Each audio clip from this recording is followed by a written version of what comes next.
انبیاء سچ فرما رہے ہیں تو وہ مشرکین اور کفار فوراً بول اٹھے گا پروردگارا انہیں کیا بتا، انہیں کیا معلوم، یہ ہمارے زمانے میں تھے ہی نہیں، جب ہم تھے تب یہ پیدا ہی نہیں ہوئے تھے۔ رب پوچھے گا ہاں اے میرے بندو بتاؤ تم تو موجود نہ تھے، تو پھر میرے نبی کے صالحین کہیں گے پروردگار عالم ہم نے تیرے کلام پر یقین کیا اور ایمان لے آیا، تیرے نبی نے جو فرمان پہنچایا ہم نے اس پر ایمان لایا اور اس کا یقین کیا، تیرے قرآن اور تیرے نبی کے فرمان سے ہم نے یہ یقین کے ساتھ جان لیا کہ تو نے ہم سے پہلے 1,00,000 کم و بیش 24,000 انبیاء بھیجے اور وہ سب کے سب رشد و ہدایت کے مجسم و پیکر تھے اور سچے تھے، اس لیے ہم گواہی دے رہے ہیں اپنے ایمان اور یقین کے مطابق اور اپنے ایمان و یقین کے حساب سے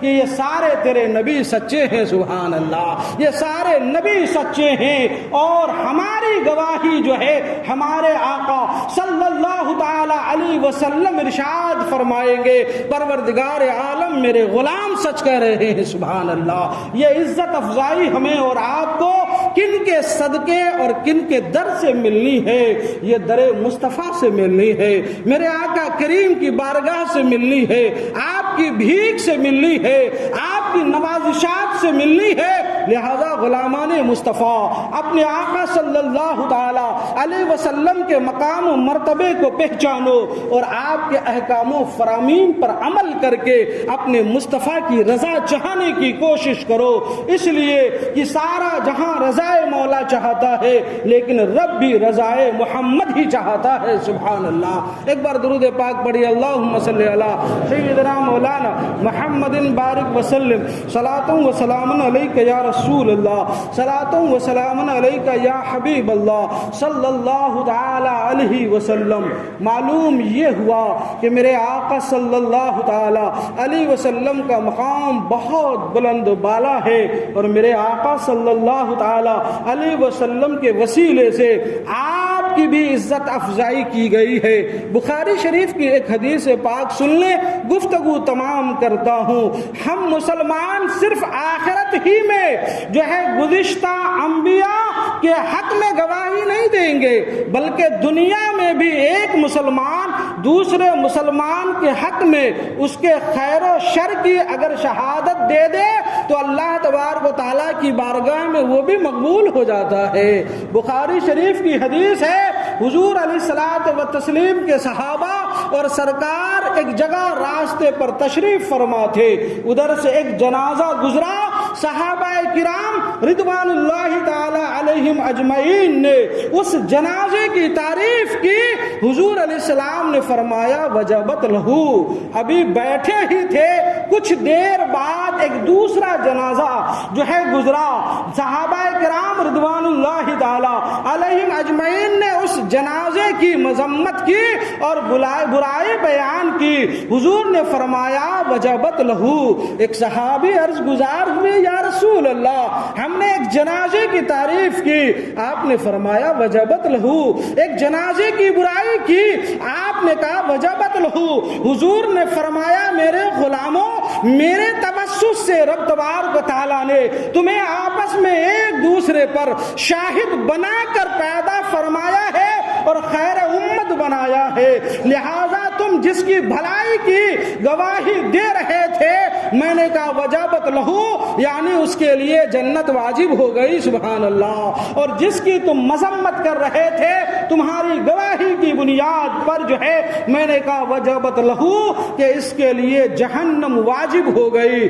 اس کے لیے جنت واجب، اس کے لیے جہنم واجب۔ لہذا اس حدیث پاک کو اپنے ذہن و دل میں گرہ لگا کر رکھ لے اور بستر پہ جائیں تو غور کیجئے گا کہ آج ہم زندہ ہیں، ہمارا عہدہ ہے، پاور ہے، طاقت ہے، پیسے ہیں، ہم چودھری اور جو ہے بڑے لوگ ہیں معاشرے میں، تو ہمارے ڈر کے لوگ سامنے